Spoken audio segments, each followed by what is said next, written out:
Okay, magandang hapon po sa inyong lahat. It's 2 o'clock in the afternoon here in the Philippines at may breaking news po tayo.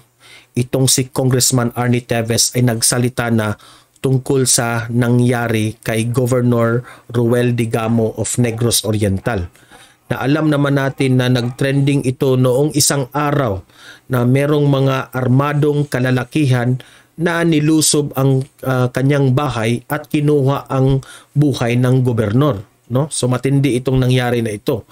At sa mga government officials, no, kung matatandaan natin sa nakikita natin sa mainstream media, sabi ng mga government officials isa sa mga anggulo na tiningnan dito ay yung away politika.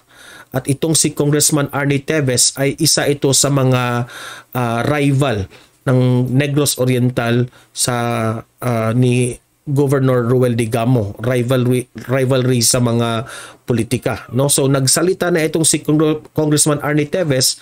Pakinggan natin kung ano ang kanyang sinasabi tungkol dito sa nangyari kay Governor Ruel Digamo. Okay? At makinig tayo at tayo ay magre-react tungkol dito. Play the video. Magandang umaga sa lahat ng aking mga palangga, sa ating mga kababayan, at sa lahat ng mga marites at mga epal dyan. Pagpasensyaan nyo na medyo natagalan itong matagal nyo nang hinihintay. Alam ko. Kasi marami sa mga kababayan natin dyan sa Negros ay hinihintay talaga yung kanyang statement kung ano ang masasabi niya. Kasi siya yung unang rival politika kay Governor Digamo. Ang daming gusto humingi ng reaksyon ko tungkol sa pangyayari sa aming probinsya sa Negros Oriental. Na-delay lang ito ng konti dahil nasa abroad din ako, dahil overdue na ang aking pagpapagamot pagpapalagay ng aking stem cell. Ang doktor ko ay hindi bumalik, so kailangan ko siyang puntahan. Awa ng Diyos, tapos na naman po. Kailangan rin natin ang ating health dahil health is wealth. Alam nyo ba, ito ang matagal ko nang kinakatakot na mangyari. Bakit? Expected ko na ako na naman ang pagbibintangan. Okay. So sabi ni Congressman Arnie Teves na itong nangyari kay Governor Ruel Digamo, siya na naman ang pagbibintangan kasi nga siya yung unang kalaban sa politika dyan sa Negros Oriental. Pero para sa akin naman, medyo unfair naman sa part ng Congressman Arnie Teves, no? Kasi nag-roll pa ang investigation, no? Bago natin husgahan itong si Congressman Arnie Teves, hintay muna tayo sa investigasyon, no? In fairness naman, no? At nakikiramay rin tayo sa nangyari kay Governor Ruel Digamo, no? So sa ngayon, wala tayong karapatan manghusga kahit sino. Ito ay still under investigation, no? Pero yung mga ibang mga nag-comment sa mga Facebook, sa comment section, meron na silang mga pinagbibintangan na mga tao, no? Na wala naman tayong right because it's very unfair, no? Especially to Congressman Arnie Teves. Baka wala pang nagsalita openly, but uulitin ko sa inyo, katulad ng mga sinabi ko dati, marami din akong sources of intel.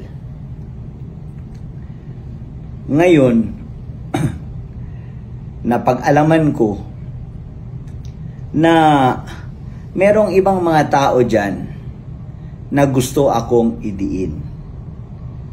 Ang iba nito siguro gusto lang umepal, gusto magpasikat para sa sarili nilang kapakanan. Wala po akong pinapatamaan, pero alam nyo kung sino kayo. Again, hindi ko kinakalaban ang ating gobyerno. Sino ba naman si Arnie para lumaban sa gobyerno? Ako ay ordinaryong tao lamang.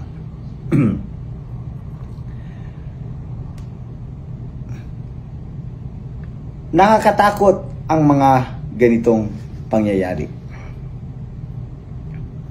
Bago pa yon, ito muna. Napag-alaman ko kasi sa aking intel na gusto talaga ako idiin ng isa dyan. Nagkamali siya ng salita dahil hindi niya alam na marami akong kakilala. Alam mo kung sino ka. Huwag niyo naman sana akong gawin na isang instrumento para sa inyong pagsikat. Ang ganitong pangyayari ay hindi kanais-nais at hindi maganda para sa progreso ng aking distrito at ng aming probinsya. Isa pa, kung may balak man ako o may kakayahan na gawin ito, tandaan nyo, kung may balak man ako o may kakayahan na gawin ito, di sana ginawa ko na to bago pa mag-eleksyon. Anong motibo kung ngayon gagawin? Di ba? Hindi rin magiging benepisyaryo ako at ang kapatid ko. Dahil kung mawala ang gobernador, ang uupo naman ang vice governor. Hindi naman ang kapatid ko na talagang nanalo ng eleksyon, pero hindi ko alam anong magic na nangyari na pinababa sa pwesto ang aking kapatid. Again, sa lahat ng krimen, ang unang hinahanap ng investigador at pulisya ay motibo. Kung sino yung pinaka may balak at magkakaroon ng benepisyo sa pangyayari.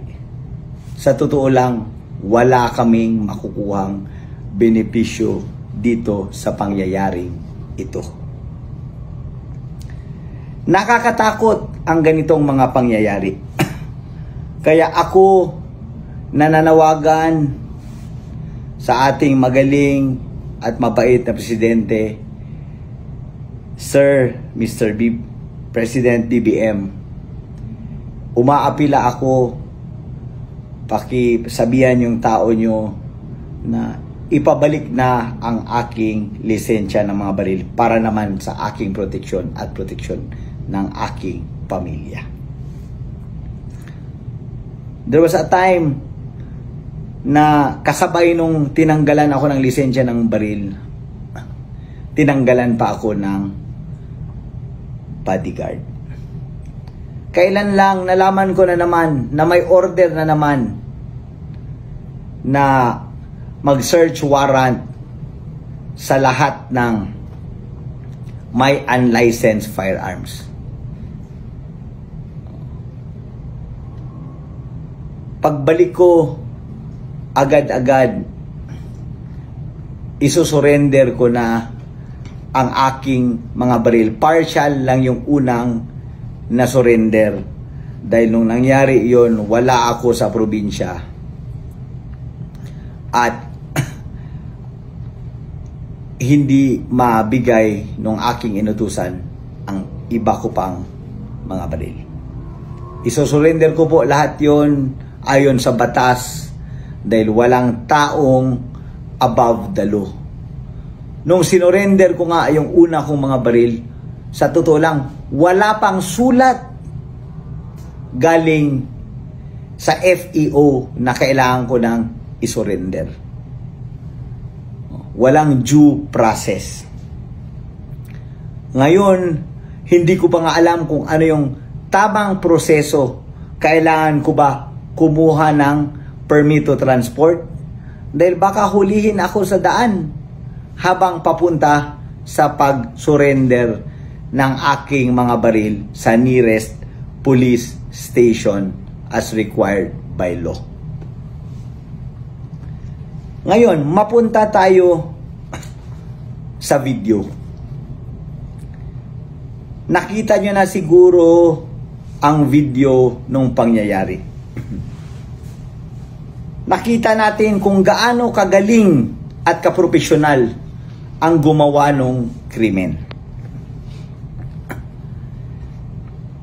Meron lang nakakapagtaka doon sa video. Bakit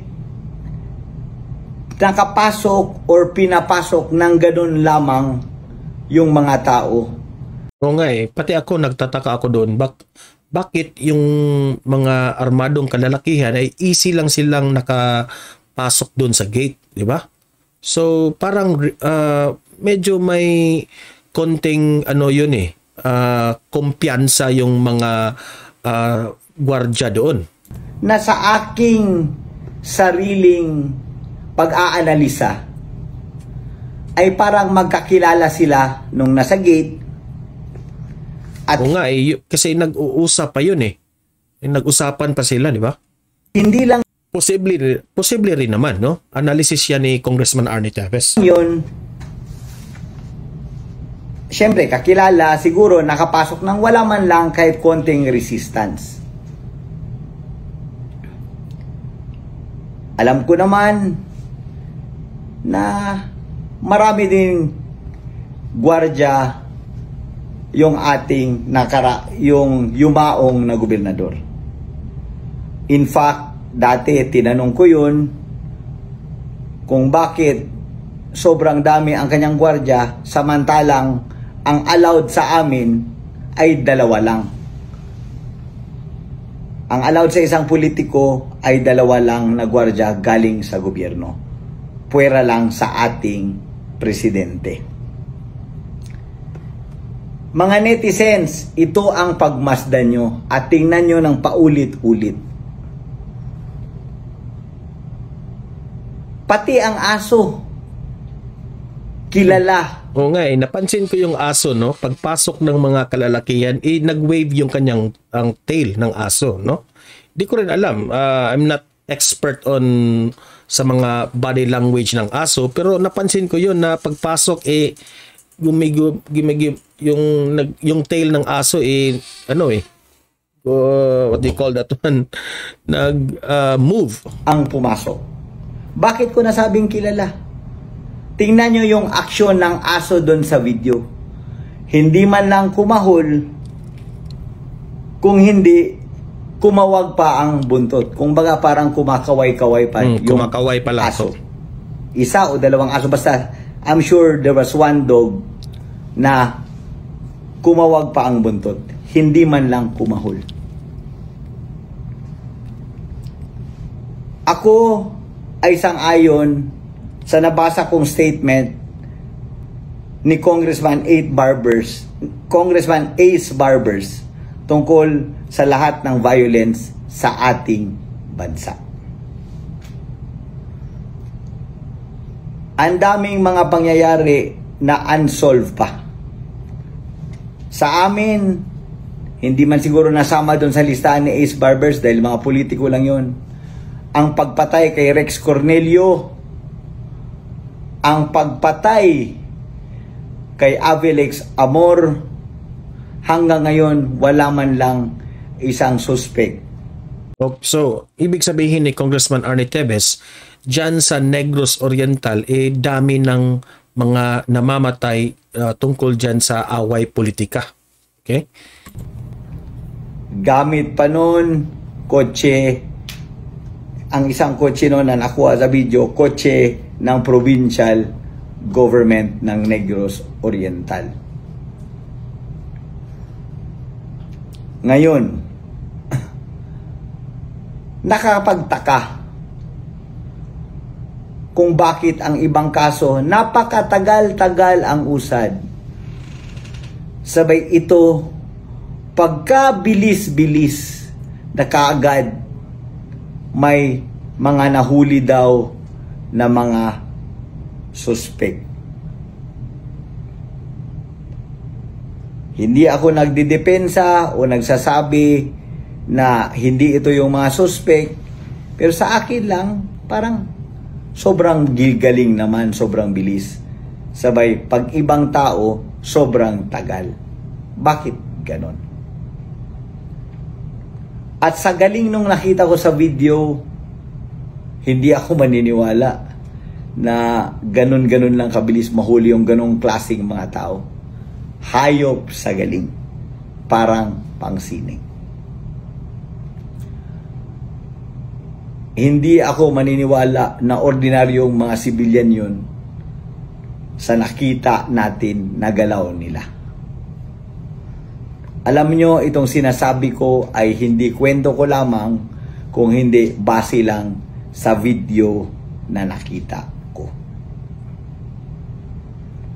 Again, nananawagan ako sa ating mahal na presidente. Kailangan ko po ng proteksyon ng aking buhay. Kailangan namin ng kapayapaan sa aming probinsya. At kailangan namin ng tulong para masulba ang lahat ng krimen sa buong bansa. Again, yung mga gusto lang umepal at sumakay sa issue para sa inyong mga sariling hangarin, huwag nyo po ako o ang ibang tao gamitin bilang tools or bilang paraan. Kasi ganito yan eh. Itong nangyari sa gobernador ng Negros Oriental, mahirap ito. Dapat kasi ito imbestigahan muna bago manghusga kung sino, no? So it will be unfair sa part ng kalaban ni Governor Roel Digamo na siya kaagad yung pagbibintangan. Tama rin naman. At tayo rin ay nananawagan sa kapulisan, sa government officials na in charge nito na papabilis ng case dito, no? Kasi kawawa naman yung governor ng Negros Oriental. Yan pa naman ay matulungin na governor, no? Nakikiramay tayo sa pamilya ng governor at nakikiramay na rin tayo sa buong Negros Oriental. Para sa inyong pangsariling kapakanan. Ito po si Kuya Arnie, nakikiramay sa pamilya ng namatayan dahil masakit mamatayan ng kapamilya. Kailan lang binaril ang aking pinsan at hanggang ngayon unresolved pa ang issue. Sa totoo lang, yung pinsan ko na yon, pinsan din yon ng asawa ni Congressman Paulo Duterte. Pinsan yun ni January, pinsan ko rin. Hindi pa nare-resolve kung sino talaga ang totoong suspect nun, at ewan ko kung may gumalaw na ganito kagrabing galaw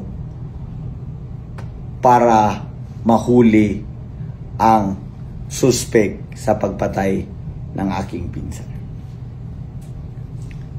Namatayan rin po ako ng anak noong 2015. Masakit po. Kaya inuulit ko po ang mga ganitong pangyayari ng patayan ay hindi ko gusto at hindi ka nais-nais. Alam nyo ba, gusto kong mabalik ang politika sa probinsya ng Negros Oriental nakatulad dati sa panahon ng aking Lolo Lawrence, Senator Lolo Lawrence, at Governor at Congressman Herminio Tevez. Sa mga panahon na iyon,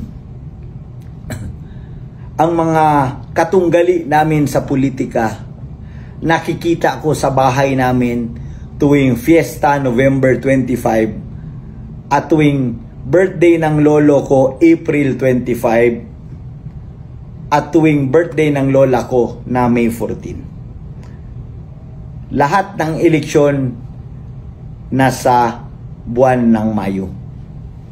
Pero kahit sa mga taon ng eleksyon, ang aming mga katunggali noon, ang pamilya nila Macias, pamilya nila Perdices, pamilya nila Arnaiz, magkatunggali man kami sa politika, pero sa lahat ng party sa aming bahay, sa bahay ng lolo ko, ang tinatawag namin na big house, nakikita ko ang aming mga katunggali sa politika. Sana maibalik natin ang politika na ganun. Na politika, politika lang. Huwag na umabot sa bayolente na mga pamamaraan. Maraming salamat po. So ayan, no? So yun ang mensahe ni Congressman Arnie Tevez, no? At sa atin naman, no, yung reaction natin dito, unang-una, nakikiramay po tayo sa buong Negros Oriental at nakikiramay tayo sa pamilya ni Governor Ruel Digamo, no? At lahat ng mga casualties, yung nadamay lang, no? Nakikiramay po tayo. Na sana ang Negros Oriental will be at peace na again, no? Kasi yung away politika wala kasing ano yan eh. Ang naidulot lang yan is hatred, no? So sana ang kapulisan natin at mga government official in charge mare-resolve kaagad itong case na ito. And it will be also unfair na kaagad husgahan si Congressman Arnie Tevez ang may gawa nito, na siya raw ang mastermind. Yan kasi ang mga sabi ng iba, di ba? So it will be unfair sa kanyang part. At nakikiramay tayo dito sa governor ng Negros Oriental. So kayong mga audience ko dito, libre kayong mag-comment, mag-react sa mga sinasabi ni Congressman Arnie Tevez tungkol nga dito sa nangyari kay Governor Ruel Digamo of Negros Oriental. Okay? Comment, react at babasahin natin yan. Pero bago ang lahat, help me na i-like at i-share itong video na ito sa Facebook at YouTube para kakalat ito sa taong bayan. At kung bago ka pa lang dito sa ating page, sa ating channel, consider i-subscribe at i-follow para lagi kayong updated sa balita na kagaya nito. Okay? So guys, see you in my next video. Have a great day and God bless sa inyong lahat.